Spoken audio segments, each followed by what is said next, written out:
بسم الله الرحمن الرحيم. بسم الله الرحمن الرحيم. الحمد لله نحمده ونستعينه ونستغفره ونؤمن به ونتوكل عليه ونعوذ بالله من شرور انفسنا ومن سيئات اعمالنا. من يهده الله فلا مضل له ومن يضلل فلا هادي له.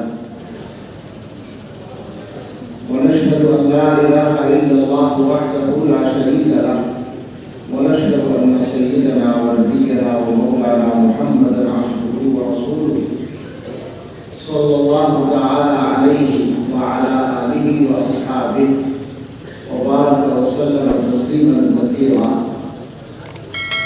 أما بعد فأعوذ بالله من الشيطان الرجيم. بسم الله الرحمن الرحيم.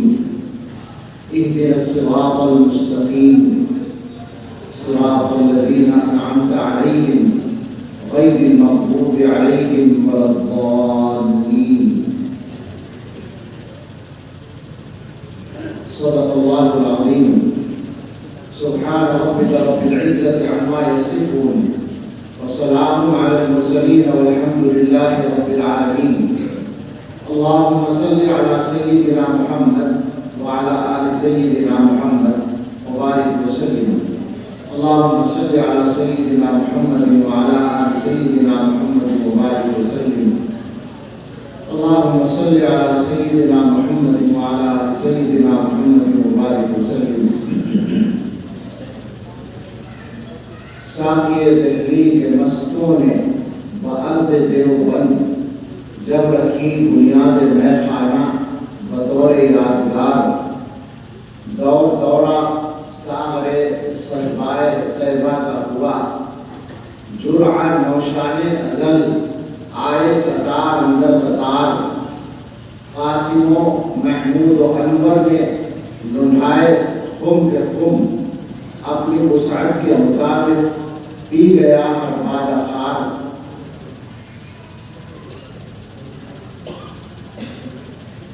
اس کے ہر میخار کو پیر مغاں کا حکم ہے. با خدا دیوانہ باشو با محمد ہوشیار. آج بھی آفاق میں اس میترے کی دھوم ہے. چار جانب سے سمٹ کر آ رہے ہیں بادہ خار. اللہ تعالیٰ کا شکر ادا کرتے ہیں اس مبارک تقریب میں جہاں اصح الکتب بعد کتاب اللہ تعالی کی تکمیل ہوئی ہے. اللہ نے شدت کی سعادت عطا فرمائی. اللہ اس کو ہم سب کے لیے نافع بنائے.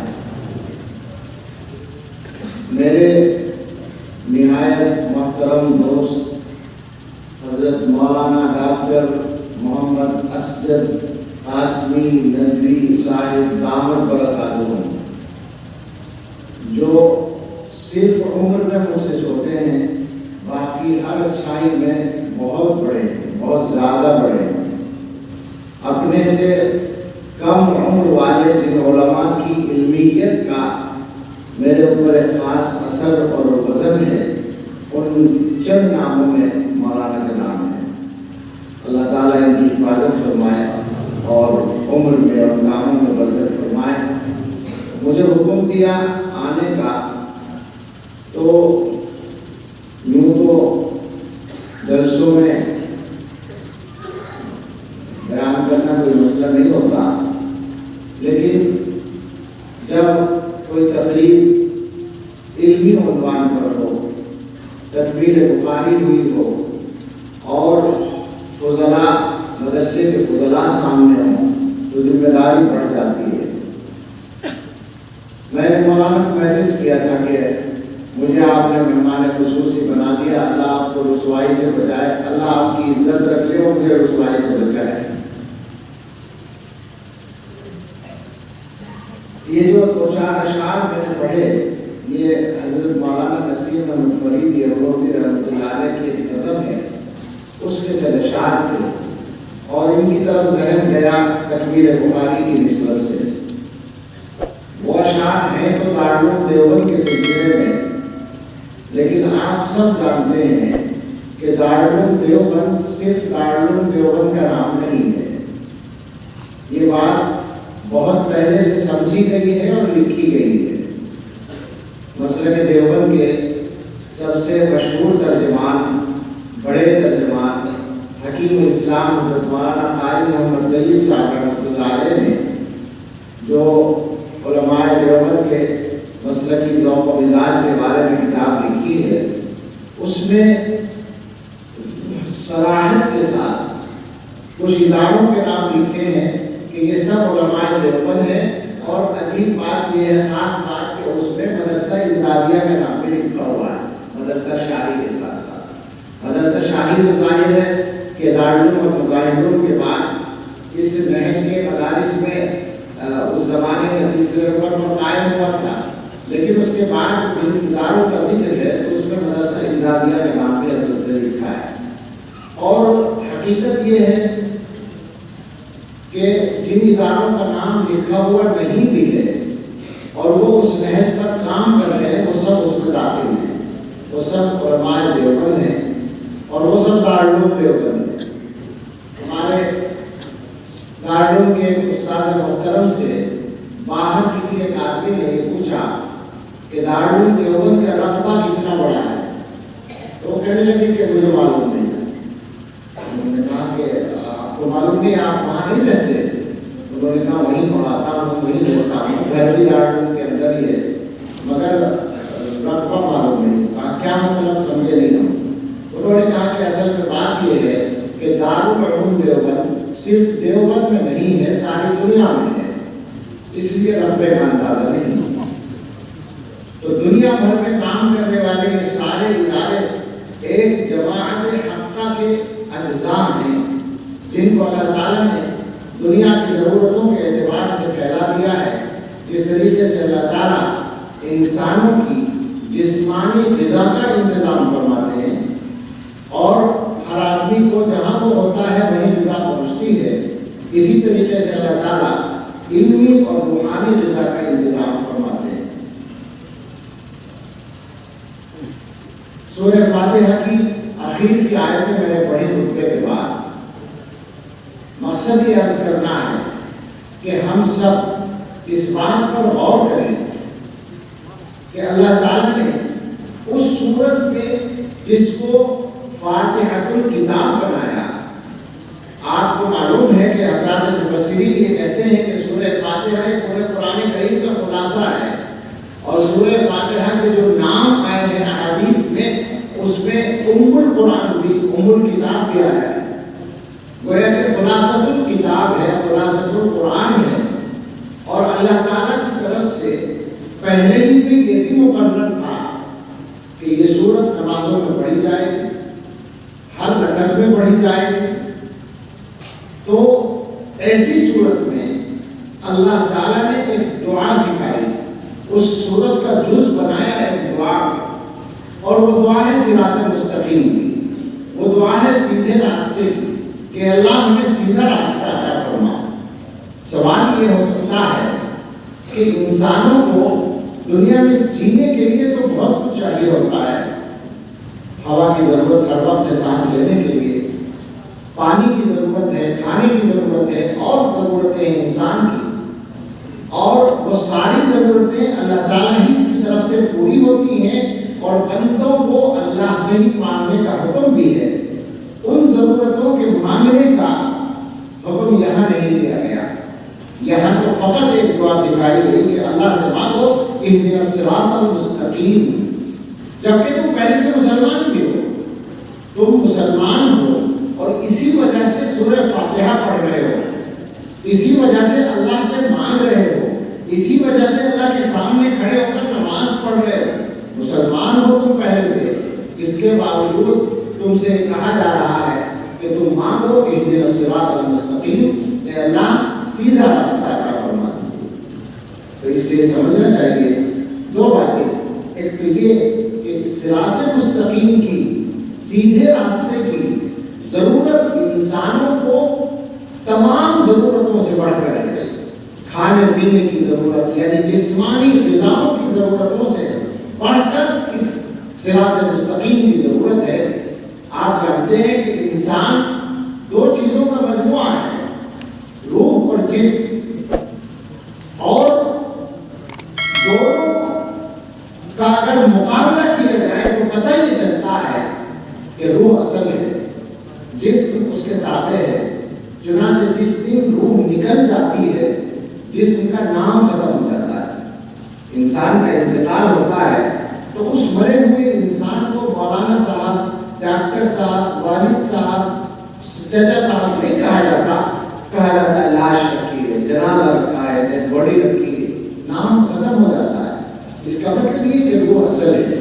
روح کو اللہ تعالیٰ نے بھیجا ہے اوپر سے، عالم بالا سے، اور جسم کو اللہ نے زمین سے پیدا کیا ہے، تو جسم کی تمام غذائیں زمین میں رکھی ہیں، یہاں تک کہ پانی جو انسانوں کی غذا کا حصہ ہے برستا اوپر سے ہے مگر انسانوں کو نیچے سے ملتا ہے۔ وہ ساری چیزیں نیچے سے ملتی ہیں جو جسم کی ضرورت ہے، لیکن روح کی ضرورت اللہ تعالیٰ نے اوپر سے ملتی ہے۔ اسی کا نام ہے صراط مستقیم، اسی کا نام ہے وحی الہی، اسی کا نام ہے ہدایت۔ تو اللہ تعالیٰ نے ایک تو یہ سکھانا چاہا کہ تم یہ سمجھو کہ ہماری جو روح کی ضرورت ہے سیدھا راستہ، وہ سیدھا راستہ ہماری جسمانی ضرورتوں سے کہیں بڑھ کر ہے۔ اللہ سے مانگو صراط مستقیم۔ اور دوسری یہ بات سمجھانی چاہیے کہ صراط مستقیم کی پہچان بھی کر لو۔ ظاہر بات ہے جب کہا جائے گا کہ اللہ ہمیں سیدھا راستہ عطا فرما، تو جملہ تو پورا ہو گیا، اہدنا الصراط المستقیم پر، اللہ سیدھا راستہ دے دیجئے، دعا پوری ہو گئی۔ آگے جو الفاظ ہیں صراط الذین انعمت علیہم غیر المغضوب علیہم ولا الضالین، ان لوگوں کا راستہ جو ایسے تھے جن پر آپ نے انعام کیا، ان لوگوں کا راستہ نہیں جن پر آپ کا غضب ہوا، جو گمراہ تھے ان کا راستہ نہیں۔ یہی کہیے کہ جن پر انعام ہوا، غضب نہیں ہوا، گمراہی ان کے حصے میں نہیں آئی، صفت بنا کر۔ تو یہ جو اگلا جملہ ہے، اگلا ٹکڑا ہے، اللہ تعالیٰ چاہتے ہیں کہ جب تم اللہ سے سیدھا راستہ مانگو تو اللہ تعالیٰ کی طرف سے سیدھے راستے کی پہچان بھی سمجھو۔ اور سیدھے راستے کی پہچان جو بتائی گئی وہ الذین انعمت علیہم، آپ سمجھ سکتے ہیں، علماء تو اس کو جانتے ہی ہیں، ان لوگوں کا راستہ، یعنی گویا انسانوں سے پہچان کرائی گئی، رجال سے پہچان کرائی گئی، جن کو دوسری جگہ فرما دیا اولئک الذین انعم اللہ علیہم من النبیین والصدیقین والشہداء والصالحین، ان لوگوں کا راستہ۔ بظاہر تو ایسا لگتا ہے کہ ہونا یہ چاہیے تھا کہ یوں کہا جاتا کہ سیدھا راستہ وہ ہے جو قرآن کا راستہ ہے، سیدھا راستہ وہ ہے جو سنت کا راستہ ہے، حدیث کا راستہ ہے، اور حقیقت یہی ہے کہ قرآن ہی کا راستہ اور سنت ہی کا راستہ اصل ہے، حدیث کا راستہ اصل ہے۔ مگر یہ بات یہاں کیوں نہیں کہی گئی؟ احادیث سے مسئلہ حل ہوتا ہے۔ یہ بات اللہ تعالیٰ نے اپنے رسول صلی اللہ علیہ وسلم کو بتا رکھی تھی کہ امت کے اندر، کلمہ پڑھنے والے لوگوں کے اندر ایسے لوگ ہوں گے شامل جو اس الذین انعمت علیہم والے راستے سے الگ ہوں گے، جن پر اللہ کا انعام ہوا، نبیوں کا راستہ، اور نبیوں کے قریبی جو عمل کے اعتبار سے لوگ ہیں، صدیقوں کا راستہ، شہیدوں کا راستہ، صالحین کا راستہ، اس راستے سے کچھ لوگ ہٹے ہوئے ہوں گے، مگر ان کو اپنی گمراہی کو چھپانا ہوگا، تو اپنی گمراہی کو چھپانے کے لیے وہ سہارا لیں گے اللہ کی کتاب کے نام کا۔ حدیث میں یہ لفظ آ چکا ہے کہ ہو سکتا ہے ایک آدمی آئے جو اپنی مسیحی پر ٹیک لگائے بیٹھا ہو، پیٹ بھرا ہوا، روٹی مل رہی ہے اور بے فکر ہو گیا ہے، وہ ٹیک لگا کر کہتا ہے کہ حسبنا کتاب اللہ، ہمارے لیے اللہ کی کتاب کافی ہے۔ وہ یہ کہے گا کہ ہمارے لیے اللہ کی کتاب کافی ہے، کہ کسی اور چیز کی ضرورت نہیں ہے۔ اب سوچیں ذرا، ایک آدمی اللہ کی کتاب کو مان رہا ہے، ایک عام آدمی کہے گا وہ تو بہت اچھا آدمی ہے، قرآن کو مان رہا ہے، قرآن کو عمل کرنا چاہتا ہے۔ گمراہ اپنی گمراہی کو اس پردے میں چھپائے گا، ہیں وہ حدیث جو بخاری شریف میں تو آخر میں ہی آئی ہیں کتاب التوحید پر رد علی الجہمیہ میں، اور اس کے علاوہ مختلف حصوں میں اور ابن ماجہ وغیرہ میں شروع میں آئی ہیں، ان روایات سے آپ اندازہ کر لیں کہ رسول اکرم صلی اللہ تعالیٰ علیہ وسلم صفائی سے یہ بیان فرما رہے ہیں کہ کچھ لوگ ایسے آئیں گے کہ ان کی نمازوں کے سامنے تم اپنی نمازوں کو حقیر سمجھو گے۔ صحابہ سے فرما رہے ہیں، صحابہ سے فرماتے ہیں کہ تم اپنی نمازوں کو اپنی نمازوں کے مقابلے میں حقیر سمجھو گے، اپنے روزوں کو ان کے روزوں کے مقابلے میں حقیر سمجھو گے، اور وہ قرآن بھی پڑھتے ہوں گے مگر قرآن ان کے حلق سے نیچے نہیں اترے گا، بلکہ یہ لفظ بھی فرمایا یمرقون من الدین کما یمرق السهم من الرمیہ، وہ دین سے اس طرح نکل جائیں گے جیسے تیر کمان سے نکلتا ہے۔ سمجھنے کی بات ہے، رسول اللہ صلی اللہ تعالیٰ علیہ وسلم نے کتنی صفائی کے ساتھ بتایا کہ اگر کوئی آدمی صرف اللہ کی کتاب کا نام لیتا ہے تو اس خیال، اس غلط فہمی میں مت پڑ جانا کہ یہ صحیح راستے پر قائم ہے، اس لیے کہ صحیح راستے کے لیے اتنی بات کافی نہیں ہے، بلکہ مختلف انداز سے لوگ آئیں گے اور اپنے اپنے عقیدے اپنے مزاج کے مطابق بنائیں گے اور وہ گمراہ ہوں گے۔ صراط الذین انعمت علیہم، انبیاء کا راستہ، اور انبیاء کے سردار حضرت محمد رسول اللہ صلی اللہ علیہ وسلم کا راستہ۔ حضور علیہ السلام نے، میں فرقوں کی تفصیل نہیں کرنا چاہتا بلکہ اس زمانے کی ضرورت کی طرف میں اشارہ کرنا چاہتا ہوں۔ حضور علیہ السلام نے پہلے بتایا صحیح راستہ وہ ہے جو میرا اور میرے صحابہ کا راستہ ہے، جس کو اہل السنہ والجماعہ کہا جاتا ہے، اور ہر زمانے میں اس راستے سے ادھر اور ادھر جانے والے بہت لوگ پائے گئے ہیں اور آج بھی پائے جاتے ہیں۔ میں بہت محدود مطالعے کا آدمی ہوں، لیکن جتنا میں نے سمجھا ہے مجھے ایسا لگتا ہے کہ جتنے بھی باطل فرقے گزرے ہیں وہ بحیثیت فرقہ اور جماعت کے، چاہے اس زمانے میں بعض ہوں یا اکثر نہ ہوں، لیکن ان کے افکار، ان کے عقیدے، ان کے خیالات کہیں نہ کہیں کسی نہ کسی انداز میں آج بھی پائے جاتے ہیں۔ وہ سارے غلط افکار پائے جاتے ہیں دنیا کے اندر، اور اس سے آگے بھی پائے جاتے ہیں۔ ہمارے زمانے میں مختلف مسائل اور پیدا ہوئے ہیں، اس کو آپ یوں کہہ سکتے ہیں کہ دین کے سلسلے میں شک پیدا کرنے والا ایک مستقل مسئلہ ہے، ایک مستقل مہم ہے، وہ ایک مستقل گفتگو کا موضوع ہے۔ سردس کو یہ بات عرض کر رہا تھا کہ وہ غلط افکار جو بحیثیت فرقے کے دنیا سے بظاہر ختم نظر آتے ہیں، آپ نے ابھی سنا ہوگا باب قول اللہ وَنَضَعُ الْمَوَازِينَ الْقِسْطَ کے تحت کہ معتزلہ کی تردید کرنا مقصود ہے، جہمیہ کی تردید مقصود ہے، اللہ کی صفات کا اثبات ہے کتاب التوحید کے ذریعے سے۔ یہ جو افکار ہیں ان کا خلاصہ اگر کیا جائے تو عقلیت پسندی ہے، یعنی دین کو اپنی عقل سے سمجھنا۔ تو کیا یہ فکر اس زمانے میں نہیں پائی جاتی؟ کیا آج ایسے لوگ نہیں ہیں کہ جن کی ناقص عقل میں شریعت کا کوئی مسئلہ نہ آئے تو وہ رد کر دیتے ہیں؟ وہ کہتے ہیں کہ بھئی یہ تو سمجھ میں آنے والی بات نہیں ہے، شریعت نہیں ہے، شریعت تو وہی ہے جو ہماری سمجھ میں آ جائے۔ اس دنیا میں اس طرح کے سب لوگ پائے جاتے ہیں، اور باقاعدہ وہ لوگ بھی پائے جاتے ہیں اور ہمارے اطراف تک میں پائے جاتے ہیں جو کہتے ہیں حسبنا کتاب اللہ، ہمارے لیے اللہ کی کتاب کافی ہے۔ اس کو اہل قرآن کہا جاتا ہے۔ اہل قرآن باقاعدہ ہماری آبادیوں میں موجود ہے، ہمارے قریبی علاقوں میں موجود ہے، اور جگہ جگہ پھیل رہے ہیں۔ انٹرنیٹ کے ذریعے سے اس زمانے میں ہر چیز کا پھیلانا آسان ہو گیا ہے، تو یہ مستقل فتنہ بڑھ رہا ہے جو اپنے آپ کو اہل قرآن کہتا ہے۔ کچھ عرصہ پہلے ہم لوگ پریشان تھے اس طبقے کی بے اعتدالی سے جو اپنے آپ کو اہل حدیث کہتا ہے، ان کی بے اعتدالی سے ہم پریشان تھے۔ اب اس کا رد عمل دوسرا ہو رہا ہے، وہ بالکل ان کے اپوزٹ ہے، وہ حدیث کا انکار کرتے ہیں، وہ کہتے ہیں صرف قرآن کافی ہے۔ باقاعدہ اس طرح کے لوگ ہمارے علم میں ہیں جو موجود ہے جگہ جگہ، اور اس کے علاوہ دیگر افکار جن کا خلاصہ آزاد فکری اور عقلیت پسندی ہے۔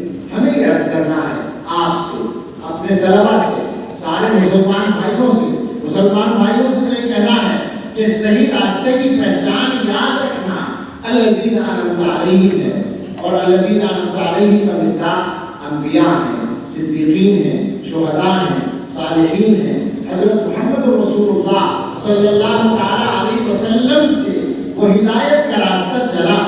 آپ نے اپنے صحابہ کو تفصیل کے ساتھ ہدایت کو سمجھایا، دین سمجھایا، اللہ کا کلام سمجھایا، شریعت سمجھائی، اس کا خلاصہ بنا اہل السنت والجماعت۔ یعنی صحیح ہونے کا معیار یا صحیح ہونے کی علامت یہ بنی کہ آدمی سنت رسول صلی اللہ تعالی علیہ وسلم کو مانتا ہو اور جماعت صحابہ کے طریق پر قائم ہو۔ اور اس کے بعد حضرات صحابہ رضی اللہ تعالی عنہم نے وہ ساری امانت پوری حفاظت کے ساتھ اپنے سے اگلی نسل کو منتقل کی، اور اس کے بعد اس نسل نے اگلی نسل کو اس طرح سلسلہ در سلسلہ یہ علم منتقل ہوا۔ ابھی بچے عبادت پڑھ رہے تھے، آپ میں سے جو عربی نہیں جانتے ان کو نہیں پتہ چلا ہوگا، بچوں نے اپنے استاد سے لے کر سید الاولین والآخرین حضرت محمد رسول اللہ صلی اللہ تعالی علیہ وسلم تک اپنی سند پڑھی تھی۔ یعنی ہم نے محفوظ کر رکھا ہے اس بات کو کہ ہمارے پاس جو دین کی امانت، اس کی آواز کم کر، ہمارے پاس جو دین کی امانت آئی تھی، وہ امانت آئی ہے، وہ پورے طریقے سے محفوظ ہے۔ رسول اکرم صلی اللہ تعالی علیہ وسلم سے لے کر ہمارے زمانے تک معتبر ہاتھوں کے ذریعے وہ امانت ہم تک پہنچی ہے، الحمدللہ۔ ہمیں آپ سے یہ کہنا ہے کہ اس امانت کے لینے والے اور اس امانت کی ذمہ داری کو اٹھانے والے اور اس امانت کی حفاظت کرنے والے جو علماء ہیں، آپ ان کو پہچانیں۔ آج جو میں نے شروع میں کہا تھا علماء دیوبند یا دارالعلوم دیوبند، اور پھر ایک ادارہ نہیں بلکہ اس انداز سے چلنے والے تمام ادارے، وہ دارالعلوم دیوبند ہو، بظاہر علوم سہارنپور ہو، ندوۃ العلماء ہو، یا مدرسہ شاہی ہو، یا فلاں اور فلاں ہو، یا یہ ادارہ ہو، یہ سارے کے سارے ادارے اس امانت کو معتبر طریقے سے اٹھا کر آگے امت تک پہنچانے والے ہیں۔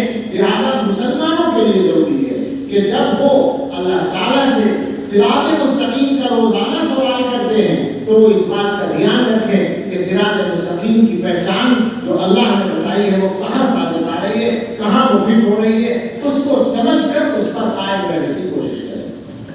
اور اپنے عزیز طلبہ سے اور علماء سے کہنا ہے کہ وہ امانت چلی ہے رسول اللہ صلی اللہ علیہ وسلم سے، اور ایک بشارت کے ساتھ چلی ہے، ایک حکم کے ساتھ چلی ہے، ایک پیشین گوئی کے ساتھ چلی ہے۔ يحمل هذا العلم من كل خلف عدول ينفون عنه تحريف الغالين وانتحال المبطلين وتأويل الجاهلين۔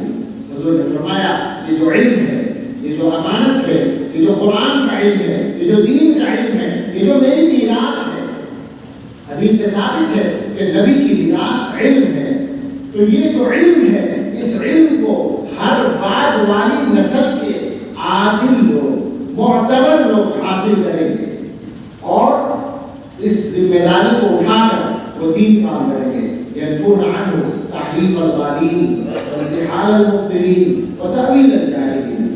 وہ غلو کرنے والوں کی طرف سے جو بگاڑ آئے اس کو کنڈم کریں گے، اس کی نفی کریں گے، اس کی تردید کریں گے، یعنی بتائیں گے کہ یہاں غلو ہو گیا ہے، اور اہل باطل کی طرف سے شریعت میں غلط باتوں کا جو انتصاب ہو اس کی تردید کریں گے اور بتائیں گے کہ یہ صحیح ہے، یہ غلط ہے۔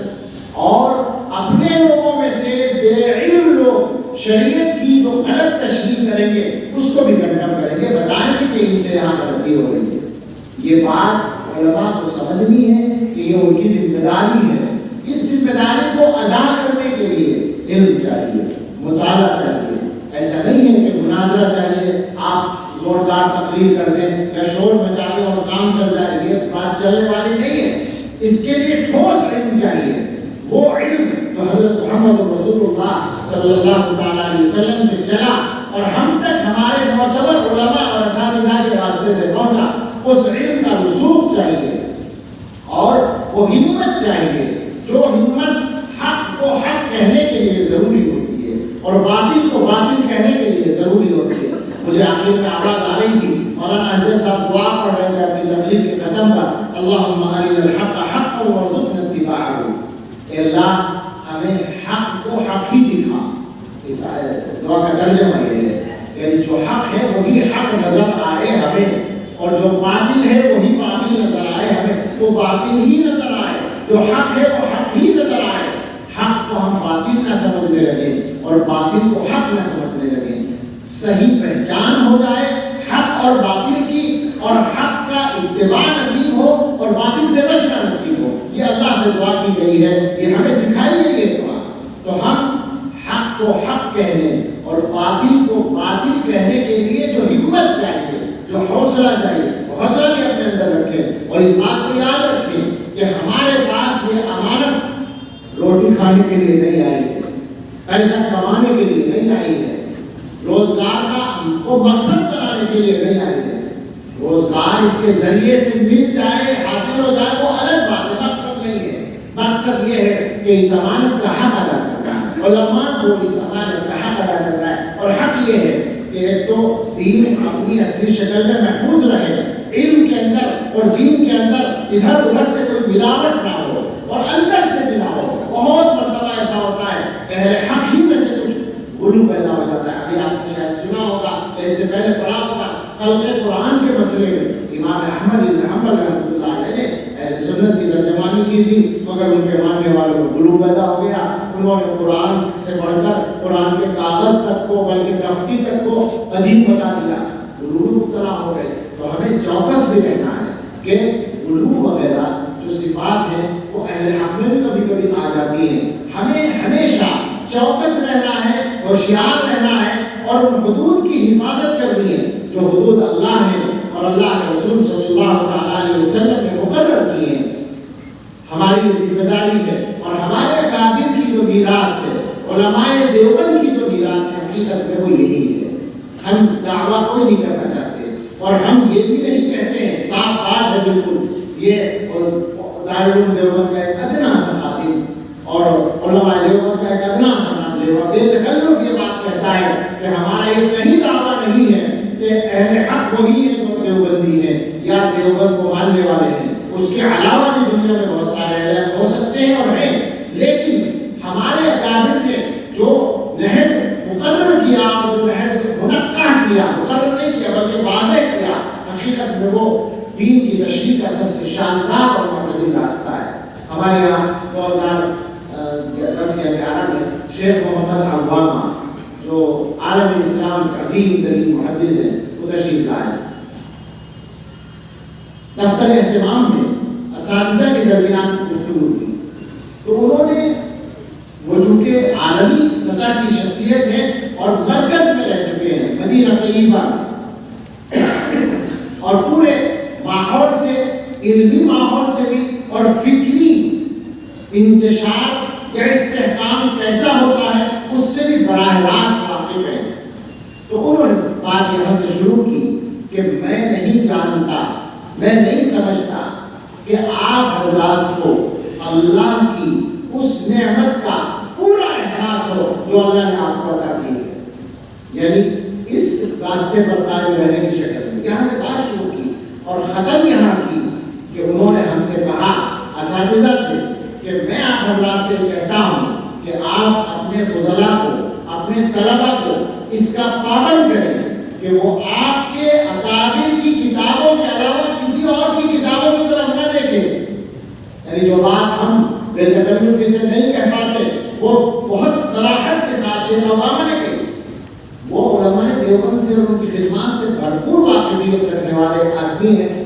انہوں نے یہ کہا کہ آپ ان کو پابند کریں کہ وہ آپ کے اکابر کی کتابوں کے علاوہ نہ دیکھیں, اور وجہ دلیل بھی دی انہوں نے کہا صواب ما عندهم عندكم وخطأ ما عندهم انتم فيه دلنا. جو صحیح بات دوسروں کے پاس ہے وہ آپ کے پاس بھی موجود ہے, اور جو دوسروں کی غلطیاں ہیں ان کی ضرورت نہیں ہے. کیا مطلب ہوا کہ آپ کے اکابر میں جو لکھا ہے وہ صحیح ہے اور دوسروں کے یہاں صحیح بھی ہے اور غلط بھی ہے, تو ضرورت کیا ہے ادھر جانے کی جب صحیح یہاں موجود. انہوں نے ایک اور کہا انا فی جوف علمی فوقوی وانتم فی جوف علمی مستقل. میں عدم استحکام والی منتشر قسم کی علمی فضا میں رہتا ہوں اور آپ ایک مستحکم علمی فضا میں رہتے ہیں. یہ ہمارے ساتھ انہوں نے اللہ کی نعمت کا اظہار کیا جو ہم پر اللہ کی طرف سے حاصل ہے، ہمیں حاصل ہے. تو عرض یہ کرنا ہے اپنے عزیزوں سے کہ آپ اپنے اکابر کی کتابوں کو پڑھیں اور اس کے بعد علوم کے ذخیرے کو پھنگار ڈالیں، مطالعہ بڑھائیں. روزانہ مطالعہ آپ کا مشغلہ ہو. ایسا نہ ہو کہ آپ کا کوئی دن ایسا گزرے جب آپ کے علم میں اضافہ نہ ہو. اس کی فکر کرنی ہے. اور جب یہ محنت کریں گے اور اس مقصد کو سامنے رکھ کر کریں گے تو انشاءاللہ اللہ تعالیٰ پھر آپ سے وہ کام لیں گے جس کام کی آپ تیاری کریں گے. یہ بات ہمیشہ یاد رکھیں، اللہ تعالیٰ محنت کو ضائع نہیں کرتے. کوئی گاؤں میں بیٹھ کر بھی محنت کرتا ہے تو اللہ تعالیٰ اس کی خوشبو کو دنیا میں پھیلا دیتے ہیں، جبکہ وہ ایمانداری سے، خلوص کے ساتھ، سنجیدگی کے ساتھ محنت کرتا ہے. تو آپ اپنے مستقبل کے لیے خاکہ کسی انداز سے بنائیں. اور تمام بھائیوں سے پھر یہ عرض کرنا ہے کہ یہ زمانہ طرح طرح کے فتنوں کا زمانہ ہے. موٹے طور پر یہ کہا جا سکتا ہے کہ ہماری جو سب سے قیمتی متاع ہے ایمان. ظاہر ہے صراط مستقیم تو ایمان ہی کا خلاصہ ہے. ایمان ہماری اصل متاع ہے. اس ایمان کو خطرے میں ڈالنے کے لیے مسلسل محنتیں ہو رہی ہیں اور پلان کے تحت ہو رہی ہیں. اتفاق سے نہیں ہو رہی ہیں، مختلف طرح سے ہو رہی ہیں اور جگہ جگہ سے ہو رہی ہیں. رسول اکرم صلی اللہ تعالیٰ علیہ وسلم نے ایک بات فرمائی تھی. حضرت عباس رضی اللہ تعالیٰ عنہ کی روایت ہے، فرماتے ہیں کہ رسول اللہ صلی اللہ علیہ وسلم نے ارشاد فرمایا ذاق طعم الایمان من رضی باللہ ربا وبالاسلام دینا وبمحمد رسولا. وہ آدمی ایمان کا ذائقہ چکھ لے گا جو اللہ کو رب مانے راضی ہو کر، اللہ کو رب ماننے پر پوری طرح راضی اور مطمئن ہو، اور اسلام کو اپنا مذہب ماننے پر پوری طرح راضی اور مطمئن ہو، اور حضرت محمد صلی اللہ علیہ وسلم کو اپنا رسول ماننے پر پوری طرح راضی اور مطمئن ہو. اس حدیث کی روشنی میں ایک بات عرض کرنا چاہتا ہوں کہ دنیا جانتی ہے کہ جس ایمان والے کو ایمان کا ذائقہ مل جاتا ہے اس کو تسخیر نہیں کیا جا سکتا، اس کو شکار نہیں کیا جا سکتا، اس کا ایمان خریدا نہیں جا سکتا، اس کو بہکایا نہیں جا سکتا. لہذا دنیا نے پلان بنا رکھا ہے کہ ہمیں ان کو ایمان کا ذائقہ چکھنے نہیں دینا. رضی باللہ ربا، اللہ کو رب مانے مطمئن ہو کر. ایسا کیسے ہو؟ ہم تو شک پیدا کریں گے. چنانچہ آج تعلیم گاہوں میں جا کر دیکھیں، کالجوں اور یونیورسٹیوں میں جا کر دیکھیں تو اللہ کے بارے میں جو شک پیدا کرنے کا سلسلہ ہے. ہر مذہب کے بچے خصوصاً جو اعلیٰ شعبوں تک پہنچ رہے ہیں، ڈگری والے شعبے الگ الگ مختلف یونیورسٹیوں میں، ویسے میں جوش نہیں کہہ رہا ہوں، معلومات ہے اس کی، ہر تعلیم گاہ میں ایتھیسٹ بن رہے ہیں، ملحد بن رہے ہیں، منکر خدا بن رہے ہیں، اور ہر مذہب کے ماننے والے مسلمانوں میں سے بھی بن رہے ہیں. آپ کے اطراف میں بھی مل جائیں گے، شہر میں بھی مل جائیں گے ایسے بچے جو وہاں سے متاثر ہو کر اللہ تعالیٰ کے بارے میں شک میں مبتلا ہیں. اسی طرح سے اسلام کے بارے میں شک پیدا کرنا یہ تو مستقل سلسلہ ہے. اسلام کے احکام کے بارے میں اور حضرت محمد صلی اللہ تعالیٰ علیہ وسلم کی شخصیت کو مجروح کرنے کے لیے ساری دنیا لگی پڑی ہے. تو باقاعدہ مشن ہے اور اس کے مختلف ذرائع ہیں جو اختیار کیے جا رہے ہیں کہ ہمارا ایمان صحیح سلامت نہ رہے. ہمیں اس بات پر بہت زیادہ چوکس رہنے کی ضرورت ہے کہ اللہ تعالیٰ نے مسلمان کی جو سب سے بڑی اور اہم اور ضروری ذمہ داری اور ڈیوٹی مقرر کی ہے وہ یہ ہے کہ اپنے آپ کو اور اپنے گھر والوں کو جہنم سے بچانا ہے.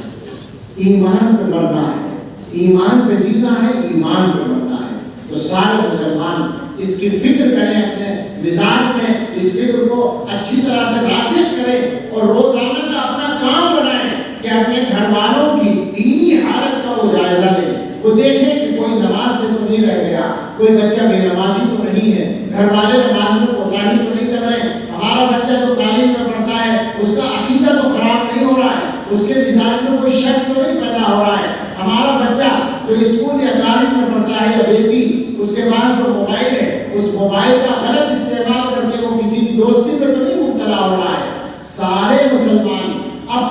اپنے گھر کی اس پہلو سے فکر کر لیں کہ مجھے اپنے آپ کو اور اپنے گھر والوں کو جہنم سے بچانے کے لیے محنت کرنی ہے، تو انشاءاللہ دنیا کے فتنوں سے اللہ تعالیٰ حفاظت فرمائیں گے۔